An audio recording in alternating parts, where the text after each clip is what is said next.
पानी P low. बोलिए श्री सदगुरुदेव की जय।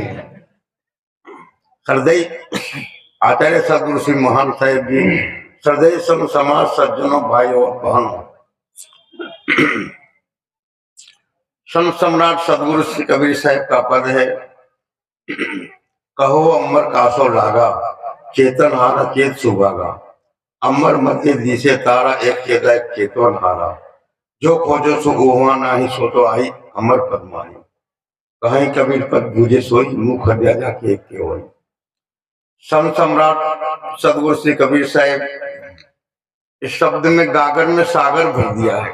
कहो अमर कासो लागा। अमर, अमर यानी चेतन। अमर का शाब्दिक अर्थ है आकाश। अमर कबीर साहब अमर चेतन के प्रति उद्देश्य लक्ष्य करके प्रबोधन किया है। हे अमर, हे चेतन, तुम अपने आप को पूछ, किसमें लगा हुआ हो? प्रकाश में लगा हो कि अंधकार में? ज्ञान में लगा हो कि अज्ञान में? पारक में लगा है कि प्रकाश में? भीतर की ओर लगा है कि बाहर की ओर? क्षण भंगुर की ओर लगा है कि अविनाशी की ओर? ऐसा अपने आप को पूछना चाहिए। प्रत्येक व्यक्ति को पूछना चाहिए अपने आप को। रात को 3-4 बजे उठ जाओ, कभी भी उठो और अपने आप को दररोज वही प्रश्न करो, मैं किसमें लगा हुआ हूँ? अभी तक हमको चिंता, दुख, शोक आदि लगा। इसका कारण क्या है? कारण है कि हम भौतिक प्राणी पदार्थ में लगे हुए हैं, अपने भीतर नहीं लगे हुए, बाहर की ओर लगे हुए। इसलिए संताप क्लेश ही प्राप्त हुआ। तो अपने सोचना चाहिए, जब हम अनादिकाल से प्राणी पदार्थ, व्यसन, फैशन, टेंशन आदि में लगे हुए, इसलिए अभी तक हमारा दुख नहीं छूटता है। दुख छोड़ना तो बहुत चाहते हैं लेकिन छूट नहीं रहा है, क्योंकि हम छोड़ना नहीं चाहते। पति पत्नी 2 व्यक्ति रहते थे, तीसरा मेहमान आ गया, मित्र दो। कोई भी व्यक्ति मेहमान आता है 1-2 दिन रहता है तो ठीक, 2 दिन में चले जाए तो कोई भी सेवा कर सकते हैं, लेकिन 8-8 दिन हो गए, मित्र जाने का नाम नहीं लेता था, चिपका हुआ बैठा था। पति पत्नी ने विमर्श किया, विचार विमर्श। अपने दोनों झगड़ा करे, जम के झगड़ा करेंगे तो मित्र चला जाएगा, और दोनों में तो अनबन झगड़ा रहा हमारे कारण, तो हम चले जाएंगे। दोनों भीतर चले गए। देखो, भीतर के जाए बिना झगड़ा करना तो भी भीतर ही जाना पड़ता है, और शांति के लिए भी भीतर ही जाना पड़ता है। और साहब का नाम भी भीतर साहब। देखो साहब ने कितना जोड़ दिया। तो दोनों भीतर चले गए, घर के भीतर, और पति लठ लेके और गुजरे जम के पिटाई करने लगा, धम धमाधम। और पत्नी जोर से रोने लग गई। अरे मार डाली, चिल्लाई इतना, अरे मार, दौड़ो कोई दौड़ो, मेरे को बचाओ, मेरा पति आउट माइंड, पागल हो गया, वो मेरे को जिंदगी नहीं छोड़ेगा।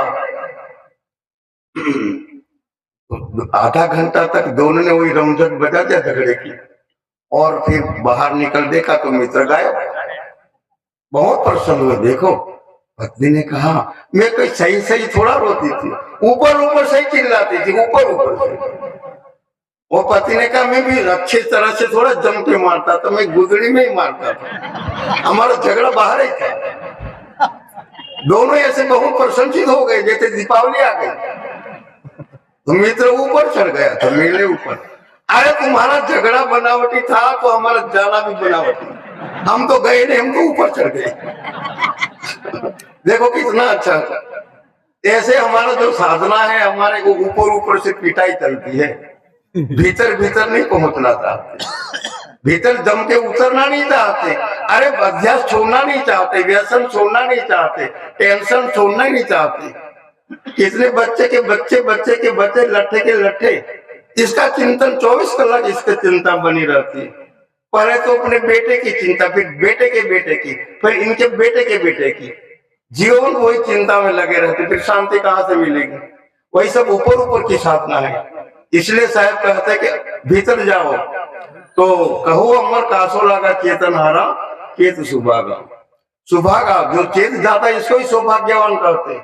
धन, सत्ता, समृद्धि प्राप्त तो इसको सौभाग्यवान नहीं कहते, लेकिन जिसका अध्यास वासना छूट गई अपनी वासना खत्म हो गई, शांत हो गई, जीवन मुक्त हो गए, इसको ही सौभाग्यवान कहते हैं। दूसरा शब्द साहेब कहते हैं, अमर मध्य दिशे तारा एक चेता नारा। जैसे आकाश में हजारों तारा दिखाई पड़ते हैं, असंख्य, इसी प्रकार हमारे अंतःकरण में हजारों प्रकार के चिंतन लगा रहता है। विचार के हजारों तंतुओं से हम बंधे हुए हैं। ऊपर से कुछ दिखाई नहीं पड़ता, लेकिन भीतर भीतर वासना के हजारों तंतु है। बिना रसली कर सकलो बंदा तासो बंदा अनेक, बिना रसली से बंधा हुआ है जगत। तो साहेब कहते हैं, अंबर मध्य दिशे तारा, अपने अंतःकरण में वासना का विकार के हजारों तारे दिखाई पड़ते हैं। इसको निकालने के लिए रात दिन चिंतन करना चाहिए, रात दिन पुरुषार्थ करना चाहिए। जिस प्रकार को कुएं में उतर फंस गया, कोई जंगल में फंस गया, तो निकलने के लिए प्रयत्न करता है। इसी प्रकार भी हमको प्रयत्न करना चाहिए। एक लड़का कॉलेज में पढ़ने के लिए दाखिल हुआ और 2 साल के बाद भाग गया लड़की को लेकर। इनके पिता ने फोन किया, अरे बेटा, तुम जिस लड़की को लेकर भाग गया है वो ऊपर ऊपर का श्रृंगार, ऊपर ऊपर तो श्रृंगार और भीतर भंगार, इसको रखने से हो गया जीवन अंगार।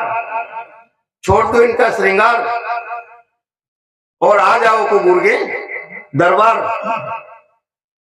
तो लड़का ने कैसा उत्तर दिया, अरे पिताजी, मेरे को ऊपर ऊपर से मतलब, भीतर से कोई मतलब ही नहीं है। अब भीतर भले हड्डी जाम भरा हुआ तो क्या मतलब। तो इसी प्रकार मनुष्य का मतलब ऊपर ऊपर से रहता है।